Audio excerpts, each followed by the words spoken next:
কেমন আছেন সবাই? আশা করি সকলে ভালোই আছেন। আপনাদের জন্য আবার একটা ভিডিও নিয়ে হাজির হলাম। আজকে যে ভিডিওটা আপনাদেরকে প্রমাণ দেব যে বান মারলে কি হয়, বান জিনিসটা কি। তো আজকে একটা প্রমাণ দেবো আপনাদেরকে। এমনিতে আমি অনেক লোকের বান কাটাই, অনেক লোককে বান মেরে থাকি। আমি ঘরে বসে বান কাটাই, দূর থেকে বান কাটিয়ে দিয়েছে, ভালো হয়ে যায়। এরকম হাজার হাজার লোকের বান কাটিয়েছি আমি, হাজার হাজার লোকের অনলাইনে। সে বানে ভুগছে, আমার সাথে যোগাযোগ করেছে, আমি এখান থেকে বান কাটিয়ে দিয়েছি, সে ভালো হয়ে গেছে। তাছাড়া আমাদের গ্রামে এক বয়স্ক মহিলা, তাকে বান মেরেছিল। তাদের নিজেদেরই লোক, তাদের চেনা পরিচিত লোক তাকে বান মেরেছিল। তো বান মারার কারণ হচ্ছে শরীর এতটা অসুস্থ হয়ে গেছিল, সবাই বলছিল বাঁচবে না, মরে যাবে। তাকে নার্সিং হোমে ভর্তি করেছিল, নার্সিং হোমে ভর্তি করেছিল এবং কি 4 দিন লেগেছিল। 4 দিন, 4 দিনে বিল হয়েছে 40,000 টাকা। 4 দিনে বিল হয়েছে 40,000 টাকা। তারপরে দেখছে যে বাঁচবে না, কোনো মতেও বাঁচবে না। তো আমারই চেনার সময় একটা লোক বলল যে অবস্থা এতটাই খারাপ, মনে হচ্ছে যে বাঁচবে না, আর দিনকে 10,000 টাকা খরচা হচ্ছে, চল বাড়ি নিয়ে চল, অমুকের কাছে যাবি, একবার দেখ কি হয়। তো সে আমার জন্য সে রুগীটাকে নিয়ে আসলো 4 দিন পরে। ডাক্তার ছাড়বে না, ডাক্তার তো ছাড়বেই না, কারণ বলছে এই রোগীকে বাঁচাতে পারবে না। না হলে তো নিয়ে আসলো। আসার পর দেখলাম যে কন্ডিশন খুবই খারাপ। তার বানটা আমি কাটিয়ে দিলাম। কাটানোর পর সে রুগী সাথে সাথে রুগীটা ভালো হয়ে গেল, সাথে সাথেই কয়েক মিনিটের মধ্যে রুগীটা ভালো হয়ে গেল। এবং তার প্রমাণ আপনার নিজেই ভিডিওতে শুনুন, রুগীর মুখেই শুনুন যে সে কি বলছে। যাই হোক চেষ্টা করবা যে সন্ধ্যাবেলা যাতে নিয়ে যায়, তার আগে যাতে নিয়ে যায়, ঠিক আছে? আমি বাড়িতে নিয়ে যাবো, আমি তো ঝাড়ফুস করে দেবো, জল করে দেবো, ভালো হয়ে যাবো। খুব খাতারনাক বান মারছিল, আর 2 দিন গেলেই খুব কিছু হয়ে যেত, অসুবিধা হয়ে যেত। আর 2 দিন গেলে আর থাকা পারত না। তোমার যে বানটা মারছিল, আর 2 দিন গেলেই অবস্থা খারাপ হয়ে যেত। তো হসপিটালে 4 দিন ছিল। হসপিটালে কয়দিন ছিল হসপিটালে? কি জানি হসপিটালে আমার কোনো তাল নাই, বেড নাই, জামা যেতেছিলাম 4-5 দিন। হসপিটালে তো 4 দিন ছিল, তাই না? আমার তো কি জানি কয়দিন হসপিটালে 4 দিন রাখছিল। হসপিটালে তো মনে করো যে ছাড়বো না, অন্তত তোমার জোর করে নিয়েছে। হসপিটাল তাই না ভালো করছে, বুঝছো? ডাক্তার তোমার ভালো করা পারতো না, হসপিটাল তাই না ভালো করছে। যাই হোক, আর চিন্তা কোনো ব্যাপার না, ভালো হয়ে যাবা। দেখ কেমন জ্বর, যাই হোক। মিটিনে মিটিনে কেমন জ্বর।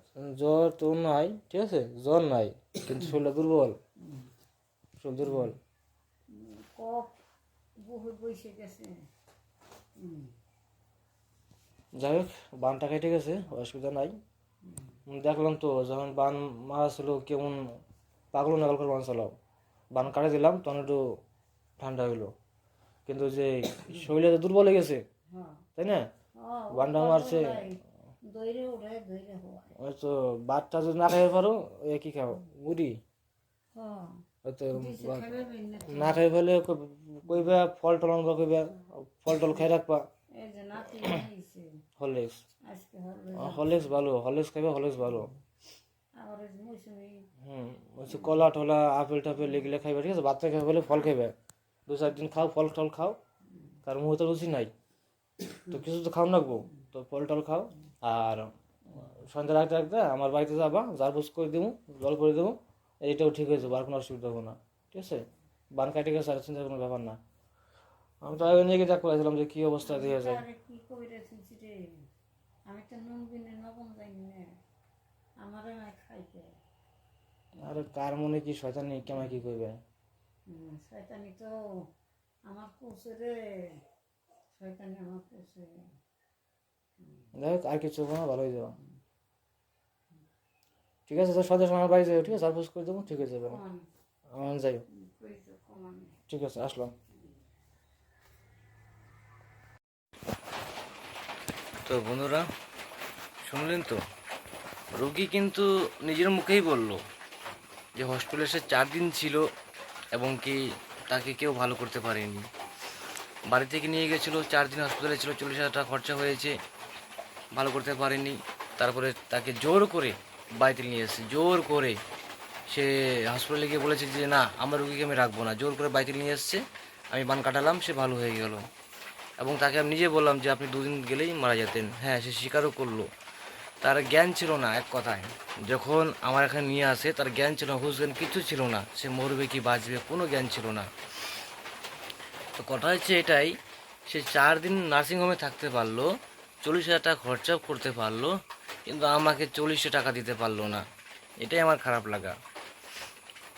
কারণ আহ, মানুষ ডাক্তারের পিছনে লাখ লাখ টাকা খরচা করে দেবে, তান্ত্রিকের পিছনে, কবিরাজের পিছনে 5 টাকা খরচা করতে ভয় লাগে। এবং সেই 5টা টাকা যে খরচা করবে কি না, যদি কাজ না হয় বলবে টাকা রিটার্ন দাও।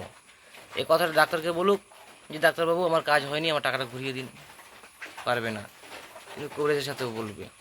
এবং রুগীটি আমাদের গ্রামের তো, তো ওই জন্য কোনো ডিমান্ড করতে পারেনি যে আমাকে টাকাটা, কিছু টাকা দেন, দক্ষিণা দেন। ভালো করে দিয়েছি, সাথে সাথে কয়েক সেকেন্ডে ভালো করে দিয়েছি। ভিডিওতেই বললাম, ওনার সামনেই বললাম। কথাটা শুনলেন যে সে ভালো হয়ে গেছে, 4 দিন হসপিটাল থেকেও কিছু হয়নি, আমার এখানে এসে সাথে সাথে ভালো হয়ে গেছে। বান, একে বলে বান, বানের যন্ত্রণা। যাকে বান মেরেছে সেই একমাত্র বুঝতে পারবে। আর এগুলো সবাই বিশ্বাস করে না, বান জিনিসটা কিনা সবাই বিশ্বাস করে না। যারা শহরে থাকে বাবুরা, তারা তো কখনোই বিশ্বাস করবে না, তন্ত্রমন্ত্র কখনো বিশ্বাসই করবে না। তো যারা তন্ত্রমন্ত্র বিশ্বাস করেন তাদের জন্য আমি অনেক রকম ভিডিও দিয়েছি। একবার ট্রাই করে দেখবেন তন্ত্রমন্ত্র কী জিনিস, ভালো করে বুঝতে পারবেন। তো যাই হোক, আমার কথা কেউ মাইন্ড করবেন না, এখানে আমি নিজেকে বড় করলাম না, শুধু এটুকুই প্রমাণ করলাম তন্ত্রমন্ত্র বলতে কিছু আছে। এবং আমি যাকে সুস্থ করেছি সে পুরোপুরি সুস্থ হয়েছে। এবং এরকম হাজার হাজার লোক সুস্থ করেছি, হাজার হাজার লোক অনলাইনে, ঘরে বসে, এই মন্দিরে বসে, এই মায়ের সামনে হাজার হাজার লোক সুস্থ করেছি আমি এখানে বসে। আমাকে ফোন করেছে, কি হয়েছে, এর সমস্যা, আসনে বসে দেখলাম, মারা টানলাম, দেখলাম বান মারা আছে, কী করতে হবে, কাটাতে হবে, কাটিয়ে দিলাম, ভালো হয়ে গেল। মন চাইলে কিছু দক্ষিণা দিল, না হলে না দিল, কিন্তু সে ভালো হয়ে গেল। এরকম হাজার লোক ভালো করেছি। কিন্তু এই যে এই রুগীটাকে ভালো করলাম, এত বড় একটা রোগ যে কোনো ডাক্তার পারেনি, আর 2 দিন গেলে মারা যেত। 40,000 টাকা ওখানে খরচা করেছে, 40 টাকা এখানে খরচা করতে পারলো না। সেটা বড় কথা না, রুগীটা ভালো হয়েছে তো, নিজের মুখে শুনলেন তো, বাস এটুকুই আপনাদেরকে দেখানোর ছিল। যাই হোক, ভিডিওটা কষ্ট করে দেখলেন, যারা যারা আমার ভিডিওটা দেখলেন তাদেরকে অসংখ্য ধন্যবাদ। ভালো থাকবেন, সুস্থ থাকবেন, নিজের খেয়াল রাখবেন। আর এরকম আর অনেক ভিডিও পাবেন, শুধু এরকম ভিডিও না, মানে মন্ত্রের ভিডিও। মন্ত্র দেখে অনেক কিছু শিখতে পারবেন, বুঝতে পারবেন, তন্ত্র জগৎটা কীরকম সেটা বুঝতে পারবেন। তো যার জন্য আমার চ্যানেলটা প্রচুর পরিমাণে শেয়ার করবেন, যাতে যারা নিরীহ লোক, যাদের ওখানে তান্ত্রিক নাই, যা তান্ত্রিক খুঁজে, তারা আমার ভিডিওটা পেলে কিছু কাজ করতে পারবে, আমার এখান থেকে মন্ত্র নিয়ে কিছু কাজ করতে পারবে।